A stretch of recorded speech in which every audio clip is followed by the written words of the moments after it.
Ошон үчүн мындай сыпатка жет. Же болбосо мына так берилет. Улуттук кийимиңди ки дейт да. Анан ойлоном, бул улуттук кийимде эмне бар? Улуулук бар. Ак калпакта улуулук бар, урматтуу улуу журтум.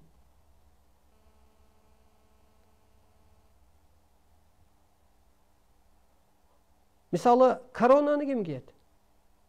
Көчөдөгү кембагал кийген эмес да, уруксат болгон эмес. Падышабы, ханышабы кийген. Улуулукту белгисип, анысы кандай бул кыргыздын улуттук кийими, бул улуулук сыпатын көрсөтүп турат. Жеңелер айланайын. Шым кийсең кий, бирок сыртыңан бир белдемчеби тагынып ал. Ал белиңе да жакшы, ошо улуулук сыпатыңа да жакшы.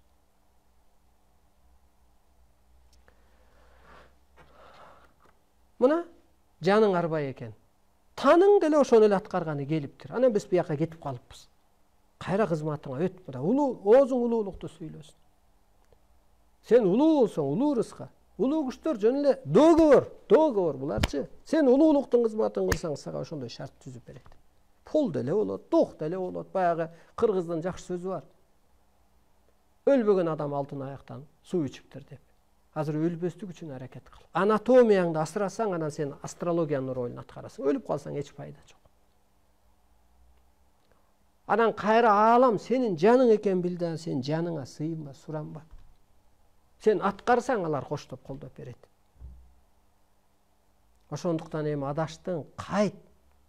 Кыргызды ойготуучу деп атпайбы? Арбай кылып ойготом да, мен чыныгы сыпатын ойготом.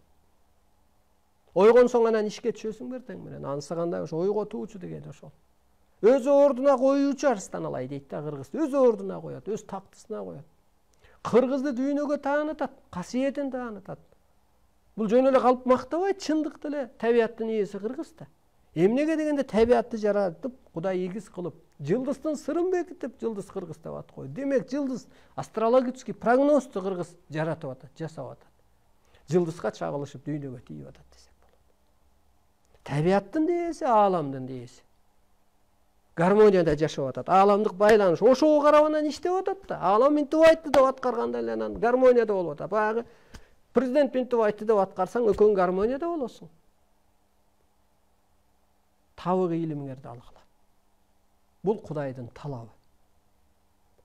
Убакытты да бөлүп да кереги жок. 5 убакыт намаздын да даарат барат.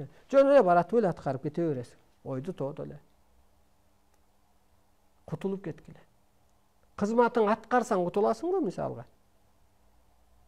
Анан кул, Кудайдын кулу экенсиң, сурана бересиң, бейчи.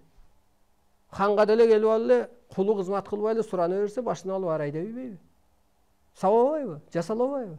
А кызмат кылып ийсең, жана